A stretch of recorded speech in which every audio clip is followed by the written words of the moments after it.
ಮಾಜಿ ಸಚಿವ ಬಿಜೆಪಿಯ ನಾಯಕ ಆರ್ ನಗರದ ಬಿಜೆಪಿ ಶಾಸಕ ಮುನಿರತ್ನ ಅವರನ್ನ ಬಂಧಿಸಲಾಗಿದೆ. ವೈಯಾಲಿ ಕಾವಲ್ ಠಾಣೆಯಲ್ಲಿ ದಾಖಲಾದಂತಹ ಜೀವ ಬೆದರಿಕೆ ಹಾಗೆ ಜಾತಿ ನಿಂದನೆ ಕೇಸ್ನಲ್ಲಿ ಮಾಜಿ ಸಚಿವ ಮುನಿರತ್ನ ಅವರನ್ನ ಬಂಧಿಸಲಾಗಿದೆ. ಆಂಧ್ರದ ಚಿತ್ತೂರಿಗೆ ತೆರಳುತ್ತಾ ಇದ್ದಂತಹ ಮಾರ್ಗ ಮಧ್ಯೆ ಮುನಿರತ್ನ ಅವರನ್ನ ಅರೆಸ್ಟ್ ಮಾಡಲಾಗಿದೆ. ಕೋಲಾರದ ಮುಳಬಾಗಿಲು ಬಳಿಯ ನಂಗಲಿ ಅನ್ನುವಂತಹ ಪ್ರದೇಶದಲ್ಲಿ ಮುನಿರತ್ನ ಅವರನ್ನ ಬಂಧಿಸಲಾಗಿದೆ. ದಾಖಲಾದಂತಹ 2 ಎಫ್ಐಆರ್, ಆ 2 ಎಫ್ಐಆರ್ ನಲ್ಲಿ ಮುನಿರತ್ನ ಅವರನ್ನ A1 ಮಾಡಿದ್ದಾರೆ ಪೊಲೀಸರು. ಅಂದ್ರೆ ಪ್ರಕರಣದ ಮೊದಲ ಆರೋಪಿಯನ್ನಾಗಿ ಮಾಡಿದ್ದಾರೆ. ಹಾಗಾಗಿ ಮುನಿರತ್ನ ಅವರು ಈ 2 ಎಫ್ಐಆರ್ ದಾಖಲಾಗ್ತಾ ಇದ್ದ ಹಾಗೆ ರಾಜ್ಯದಿಂದ ದೂರ ಹೋಗ್ತಾ ಇದ್ರು. ಆಂಧ್ರ ಪ್ರದೇಶದ ಚಿತ್ತೂರಿನ ಕಡೆ ಅವರು ಪ್ರಯಾಣ ಮಾಡ್ತಾ ಇದ್ರು ಅನ್ನುವಂತ ಮಾಹಿತಿ. ಅವರ ಫೋನ್ ನಂಬರ್ನ ಟ್ರೇಸ್ ಮಾಡಿದಂತಹ ಪೊಲೀಸರು ಅವರನ್ನ ಬೆನ್ನಟ್ಟಿ ನಂಗಲಿ ಬಳಿ ಅವರನ್ನ ಅರೆಸ್ಟ್ ಮಾಡಿದ್ದಾರೆ. ಆ ಎಕ್ಸ್ಕ್ಲೂಸಿವ್ ಫೋಟೋನ ನ್ಯೂಸ್ ಫಸ್ಟ್ ಸ್ಕ್ರೀನ್ ನಲ್ಲಿ ನೀವು ಗಮನಿಸ್ತಾ ಇದ್ದೀರಿ.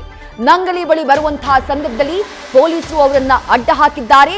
ಆ ನಂತರ ಅವರನ್ನ ಬಂಧಿಸುವಂತಹ ಕೆಲಸ ಆಗಿದೆ. ಇವತ್ತು ಬೆಳಗ್ಗೆಯಷ್ಟೇ ದೂರುದಾರ ಚೆಲುವರಾಜು ಮುಖ್ಯಮಂತ್ರಿಗಳನ್ನ ಭೇಟಿಯಾಗಿದ್ರು. ಈ ಪ್ರಕರಣಕ್ಕೆ ಸಂಬಂಧಪಟ್ಟ ಹಾಗೆ ಮುಖ್ಯಮಂತ್ರಿಗಳ ಗಮನಕ್ಕೆ ಈ ವಿಚಾರವನ್ನ ತೆಗೆದುಕೊಂಡು ಬಂದಿದ್ರು. ಅಷ್ಟು ಮಾತ್ರ ಅಲ್ಲ, ನಗರ ಪೊಲೀಸ್ ಆಯುಕ್ತ ಬಿ ದಯಾನಂದ್ ಅವರನ್ನ ಕೂಡ ಭೇಟಿಯಾಗಿದ್ರು. ಅವರ ಗಮನಕ್ಕೂ ಈ ಪ್ರಕರಣವನ್ನ ತಂದಿದ್ರು. ಕೆಲವೇ ಕ್ಷಣಗಳ ಹಿಂದೆ ಮಾತನಾಡುವಂತಹ ಸಂದರ್ಭದಲ್ಲೂ ಚೆಲುವರಾಜ್ ಅವರು ಕೊಟ್ಟಂತಹ ಒಂದು ಸ್ಪಷ್ಟನೆ ಏನು ಅಂತಂದ್ರೆ, ಮುನಿರತ್ನ ಅವರು ಮಾಡ್ತಾ ಇರುವಂತಹ ಆರೋಪದ ರೀತಿ ನನ್ನ ಹಿಂದೆ ಮಾಜಿ ಸಂಸದರಾಗಿರುವಂತಹ DK ಸುರೇಶ್ ಅವರಿಲ್ಲ, ಅಥವಾ ಯಾವುದೇ ರಾಜಕಾರಣಿಗಳಿಲ್ಲ, ಯಾವುದೇ ಪಕ್ಷದವರೂ ಕೂಡ ಇಲ್ಲ. ಈಗ ಈ ಕೇಸ್ ಮಾಧ್ಯಮಗಳಲ್ಲಿ ಬಂದಂತಹ ನಂತರದಲ್ಲಿ ಎಲ್ಲರೂ ನನಗೆ ಕಾಲ್ ಮಾಡ್ತಿದ್ದಾರೆಯೇ ಹೊರತು ಈ ಪ್ರಕರಣ ಕೊಡುವಂತಹ ಸಂದರ್ಭದಲ್ಲಿ ನನ್ನ ಹಿಂದೆ ಯಾರೂ ಕೂಡ ಇರಲಿಲ್ಲ. ಆನಂತರ ಮುನಿರತ್ನ ಅವರು DK ಸುರೇಶ್ ಅವರು ಹಲ್ಲೆಯನ್ನ ಮಾಡಿಸಿದ್ರು ನನ್ನ ಮೇಲೆ ಅನ್ನುವಂತಹ ಆರೋಪವನ್ನ ಮಾಡಿದ್ರು. ಆ ರೀತಿ ಹಲ್ಲೆಯನ್ನ ಕೆಲ ದಿನಗಳ ಹಿಂದೆ ನನ್ನ ಮೇಲೆ ಮಾಡಿಸಿದ್ದು, ಆ ಬಗ್ಗೆ ನಂದಿನಿ ಲೇಔಟ್ ಠಾಣೆಯಲ್ಲಿ NCR ದಾಖಲಾಗಿದೆ. ಅದನ್ನ ಮಾಡಿಸಿದ್ದು ಕೂಡ ಮುನಿರತ್ನ ಕಡೆಯವರೇ ಹೊರತು ಮತ್ಯಾರೋ ಬೇರೆ ರಾಜಕಾರಣಿಯ ಕಡೆಯವರಲ್ಲ. ನನ್ನ ವಿರುದ್ಧ ಜೀವ ಬೆದರಿಕೆಯನ್ನ ಹಾಕಿದ್ದಾರೆ, ಹಣವನ್ನ ಕೇಳಿದ್ದಾರೆ ನನ್ನ ಬಳಿ, ಜೊತೆಗೆ ಜಾತಿ ನಿಂದನೆಯನ್ನ ಮಾಡಿದ್ದಾರೆ ಅನ್ನುವಂಥ ಆರೋಪವನ್ನ ಚೆಲುವರಾಜು ಅವರು ಮಾಡಿದ್ದಾರೆ. ಬಟ್ ಆಗ್ಲೇ ಮುನಿರತ್ನ ಅವರು ನ್ಯೂಸ್ ಫಸ್ಟ್ ಮಾತನಾಡುವಂತಹ ಸಂದರ್ಭದಲ್ಲಿ ಇಡೀ ಪ್ರಕರಣದ ಹಿಂದೆ ರಾಜ್ಯ ಕಾಂಗ್ರೆಸ್ ಸರ್ಕಾರದ ಷಡ್ಯಂತ್ರ ಹಾಗೆ ಬೆಂಗಳೂರು ಗ್ರಾಮಾಂತರ ಲೋಕಸಭಾ ಕ್ಷೇತ್ರದ ಮಾಜಿ ಸಂಸದರ ಷಡ್ಯಂತ್ರ ಇದೆ ಅನ್ನುವಂಥ ನೇರ ಆರೋಪವನ್ನ ಮಾಡಿದ್ರು. ನ್ಯೂಸ್ ಫಸ್ಟ್ ಜೊತೆ ಅವರು ಮಾತನಾಡಿ ಕೆಲವೇ ನಿಮಿಷಗಳಲ್ಲಿ ಅವರನ್ನ ಅರೆಸ್ಟ್ ಮಾಡುವಂತಹ ಕೆಲಸವನ್ನ ಪೊಲೀಸರು ಮಾಡಿದ್ದಾರೆ. ಈಗ ವೈಯಾಲಿ ಕಾವಲ್ ಠಾಣೆಗೆ ಮಾಜಿ ಸಚಿವ ಮುನಿರತ್ನ ಅವರನ್ನ ಕರ್ಕೊಂಡು ಬರಲಾಗ್ತಾ ಇದೆ. 2 ಗಂಭೀರವಾದಂತಹ ಪ್ರಕರಣ, ಒಂದು ಜಾತಿ ನಿಂದನೆ ಪ್ರಕರಣ, ಮತ್ತೊಂದು ಜೀವ ಬೆದರಿಕೆ ಪ್ರಕರಣ. ಜಾತಿ ನಿಂದನೆ, ಜೀವ ಬೆದರಿಕೆ 2 ಆರೋಪವನ್ನ ತಮ್ಮ ಕಂಪ್ಲೇಂಟ್ ನಲ್ಲಿ ಮಾಡಿದ್ರು ಚೆಲುವರಾಜು ಅವರು. ಮತ್ತೊಂದು ಕಂಪ್ಲೇಂಟ್ ಮಾಜಿ ಕಾರ್ಪೊರೇಟರ್ ವೇಲು ನಾಯ್ಕರ್ ಅವರು ದಾಖಲಿಸಿದ್ರು. ಅವರು ಜಾತಿ ನಿಂದನೆ ಆರೋಪವನ್ನ ಮಾಡಿದ್ರು. ಈ ವೇಲು ನಾಯ್ಕರ್ ಅವರ ಕಂಪ್ಲೇಂಟ್ ಬಗ್ಗೆ ರಿಯಾಕ್ಟ್ ಮಾಡುವಂತಹ ಸಂದರ್ಭದಲ್ಲಿ ಮುನಿರತ್ನ ಅವರು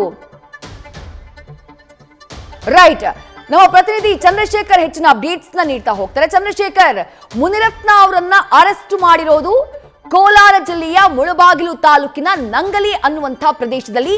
ಆ ಎಕ್ಸ್ಕ್ಲೂಸಿವ್ ಫೋಟೋನ ನ್ಯೂಸ್ ಫಸ್ಟ್ ನಲ್ಲಿ ರಾಜ್ಯದ ಜನ ನೋಡ್ತಿದ್ದಾರೆ. ಈಗ ಅರೆಸ್ಟ್ ಮಾಡಿರುವಂತಹ ಪೊಲೀಸರು ಯಾರು? ಈಗ ವೈಯಾಲಿ ಕಾವಲ್ ಠಾಣೆ ಪೊಲೀಸರಿಗೆ ಅವರನ್ನ ಹಸ್ತಾಂತರ ಮಾಡುವಂತಹ ಪ್ರಕ್ರಿಯೆ ಅದು ಹೇಗಾಗುತ್ತೆ? ಎಷ್ಟು ಹೊತ್ತಿಗೆ ಬೆಂಗಳೂರಿಗೆ ಮುನಿರತ್ನ ಅವರನ್ನ ಕರ್ಕೊಂಡು ಬರಬಹುದು? ಚಂದ್ರಶೇಖರ್, ವಿದ್ಯಾ, ಖಂಡಿತವಾಗಿ ಈಗಾಗಲೇ ಏನು ಬೆಂಗಳೂರು ಪೊಲೀಸರು ಅಂದ್ರೆ ವೈಯಾಲಿ ಕಾವಲ್ ಠಾಣೆ ಪೊಲೀಸರೇ ಏನು ಟ್ರ್ಯಾಕಿಂಗ್ ಅಲ್ಲೇ ಇದ್ರು ಅಂತ ಹೇಳಲಾಗ್ತಾ ಇದೆ. ಸದ್ಯಕ್ಕೆ ಮನೆಯ ಬಳಿ ಕೂಡ ಹೋಗಿ ಈಗಾಗಲೇ ಚೆಕ್ ಮಾಡಿದ್ರು. ಇದಾದ ನಂತರ ವಿಚಾರಣೆಯನ್ನ ನಡೆಸಿದಂತಹ ಪೊಲೀಸರಿಗೆ ಏನು ಮುನಿರತ್ನ ಅವರು ಆಂಧ್ರ ಪ್ರದೇಶಕ್ಕೆ ಹೋಗ್ತಾ ಇದ್ದಾರೆ ಅನ್ನುವಂತಹ ಒಂದು ಮಾಹಿತಿಯನ್ನ ಮೊದಲೇ ಬೆಂಗಳೂರು ಪೊಲೀಸರು ಪಡ್ಕೊಂಡಿರ್ತಾರೆ. ಅದಾದ ನಂತರ ಅವರ ಲೊಕೇಶನ್ ಕೂಡ ಫೈಂಡ್ ಔಟ್ ಮಾಡ್ತಾರೆ. ಅದಾದ ನಂತರ ಅಂದ್ರೆ ಈಗ ಸದ್ಯಕ್ಕೆ ಅಲ್ಲಿ ಬೆಂಗಳೂರು ಪೊಲೀಸರು ಅಂದ್ರೆ ವೈಯಾಲಿ ಕಾವಲ್ ಠಾಣಾ ಪೊಲೀಸರು ರೀಚ್ ಆಗೋದು ಲೇಟ್ ಆಗುತ್ತೆ ಅನ್ನುವಂತಹ ಹಿನ್ನೆಲೆಯಲ್ಲಿ ಅಲ್ಲಿನ ಅಂದ್ರೆ ಸ್ಥಳೀಯ ಪೊಲೀಸರಿಗೆ ಒಂದು ಮಾಹಿತಿಯನ್ನ ನೀಡ್ತಾರೆ. ಜೊತೆಗೆ ಕೋಲಾರ SP ನಿಖಿಲ್ ಅವ್ರಿಗೂ ಕೂಡ ಒಂದು ಮಾಹಿತಿಯನ್ನ ನೀಡಿ ಈ ರೀತಿಯಾದಂತಹ ಒಬ್ಬ ಆರೋಪಿ ಈ ರೀತಿಯಾಗಿ ಆಂಧ್ರ ಪ್ರದೇಶಕ್ಕೆ ತೆರಳ್ತಾ ಇದ್ದಾನೆ, ಅವರನ್ನ ವಶಕ್ಕೆ ಪಡ್ಕೋಬೇಕು ಅನ್ನುವಂತಹ ಒಂದು ಮಾಹಿತಿಯನ್ನ ಏನು SP ಅವರಿಗೆ ನೀಡಿದ ತಕ್ಷಣವೇ ಅವರು ಅಲರ್ಟ್ ಆಗಿ ಅಲ್ಲಿ ಯಾವ ವೆಹಿಕಲ್ ಅಲ್ಲಿ ಬರ್ತಾ ಇದ್ದಾರೆ ಮತ್ತೆ ಅವರ ನೆಟ್ವರ್ಕ್ ಅನ್ನ ಕೂಡ ಟ್ರ್ಯಾಕ್ ಮಾಡಿ ಅವ್ರಿಗೆ ಏನು ನಂಗ್ಲಿ ಏನು ಬಾರ್ಡರ್ ಅಲ್ಲಿ ಇರ್ತಾರೆ, ಆ ಬಾರ್ಡರ್ ಅಲ್ಲಿ ನಂಗ್ಲಿ ಪೊಲೀಸರು ಅವ್ರನ್ನ ವಶಕ್ಕೆ ಪಡೆದು ಅದಾದ ನಂತರ ಏನು ಇಲ್ಲಿಂದ ತೆರಳಿದಂತಹ ಮತ್ತೊಂದು ಬೆಂಗಳೂರು ಪೊಲೀಸರ ಟೀಮ್ ಇರುತ್ತೆ. ಆ ಒಂದು ಬೆಂಗಳೂರು ಪೊಲೀಸರ ಟೀಮ್ ಬರುವ ತನಕ ಅವರನ್ನ ನಂಗ್ಲಿ ಪೊಲೀಸರು ವಶದಲ್ಲಿ ಇಟ್ಕೊಂಡು ಅದಾದ ನಂತರ ಅಂದ್ರೆ ಈಗ ಸದ್ಯಕ್ಕೆ ಬೆಂಗಳೂರು ಪೊಲೀಸರಿಗೆ ಅವರು ಹಸ್ತಾಂತರ ಮಾಡಿರುವಂತಹದ್ದು. ಬೆಂಗಳೂರು ಪೊಲೀಸರು ಸದ್ಯಕ್ಕೆ ಅವರನ್ನ ವಶಕ್ಕೆ ಪಡೆದು ಬೆಂಗಳೂರಿಗೆ ಈಗಾಗಲೇ ಕರ್ಕೊಂಡು ಬರ್ತಾ ಇರುವಂತಹದ್ದು. ಇನ್ನೇನು 1 ಅಥವಾ 2 ಗಂಟೆ ಒಳಗಡೆ ಸೀದಾ ಬೆಂಗಳೂರಿಗೆ ಕರ್ಕೊಂಡು ಬರುವ ಎಲ್ಲ ಸಾಧ್ಯತೆ ಇದೆ. ಅಂದ್ರೆ ಕೇವಲ ಅವರು ಮೊದಲು ಠಾಣೆಗೆ ಕರ್ಕೊಂಡು ಹೋಗಲ್ಲ, ಏಕಾಏಕಿ ಏನು ಈಗಾಗಲೇ ಕೋರಮಂಗಲದಲ್ಲಿರುವಂತಹ NGVಗೆ ಅಂದ್ರೆ ನ್ಯಾಷನಲ್ ಗೇಮ್ಸ್ ವಿಲೇಜ್ ಏನಿದೆ ಇಲ್ಲಿ ಜಡ್ಜ್ ಮನೆಗೆ ಕರ್ಕೊಂಡೋಗಿ ಅಲ್ಲಿ ಹಾಜರುಪಡಿಸಿ ಬಂಧನದ ಏನು ಪ್ರೊಸೀಜರ್ ಅನ್ನ ಮುಕ್ತಾಯಗೊಳಿಸಿ ವಶಕ್ಕೆ ಪಡೆದು ಅಲ್ಲಿಂದ ವಾಪಸ್ ಠಾಣೆಗೆ ಕರ್ಕೊಂಡ್ ಬರುವ ಎಲ್ಲಾ ಸಾಧ್ಯತೆ ಇರುವಂತಹದ್ದು. ವಿದ್ಯಾ, ಚಂದ್ರಶೇಖರ್, 2 ದೂರು ದಾಖಲಾಗಿತ್ತು.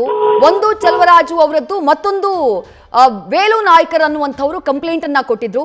ಈಗ 2 ಪ್ರಕರಣಗಳನ್ನ ಆಧರಿಸಿ ಅರೆಸ್ಟ್ ಮಾಡಲಾಗಿದೆಯಾ ಅಥವಾ ಚಲುವರಾಜು ಅವರ ಪ್ರಕರಣವನ್ನ ಪರಿಗಣನೆಗೆ ತೆಗೆದುಕೊಂಡು ಅರೆಸ್ಟ್ ಮಾಡಲಾಗಿದೆಯಾ? ಆ ಬಗ್ಗೆ ಏನ್ ಡೀಟೇಲ್ ಸಿಗ್ತಾ ಇದೆ?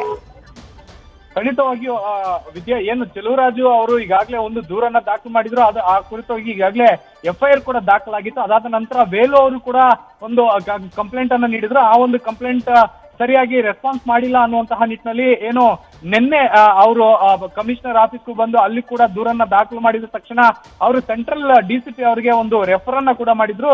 ಈ ನೆಲೆಯಲ್ಲಿ ಈ ಒಂದು ಪ್ರಕರಣವನ್ನ ಗಂಭೀರವಾಗಿ ಪರಿಗಣಿಸಿದಂತಹ ಪೊಲೀಸರು 2 ಪ್ರಕರಣಕ್ಕೆ ಸಂಬಂಧಪಟ್ಟಂತೆ ಅವರನ್ನ ವಶಕ್ಕೆ ಪಡೆದು ವಿಚಾರಣೆ ಮಾಡಬೇಕು ಅನ್ನುವಂತಹ ನಿಟ್ಟಿನಲ್ಲಿ ಏನು ನಿನ್ನೆಯ ಒಂದು ಪೊಲೀಸರು ಒಂದು ಸಿದ್ಧತೆಯನ್ನ ನಡೆಸಿದ್ರು. ಆದ್ರೆ ಯಾವಾಗ ಈ ವಿಚಾರ ಮುನಿರತ್ನ ಅವರಿಗೆ ಗೊತ್ತಾಗುತ್ತೋ ಅದಾದ ನಂತರ ಅವರು ಕಣ್ಮರೆ ಆಗ್ತಾರೆ. ಆದ್ರೆ ನಾನು ಎಲ್ಲೂ ಕೂಡ ಕಣ್ಮರೆ ಆಗಿಲ್ಲ ಅನ್ನುವಂತಹ ಮಾಹಿತಿಯನ್ನ ನೀಡ್ತಾ ಹೋಗ್ತಾರೆ.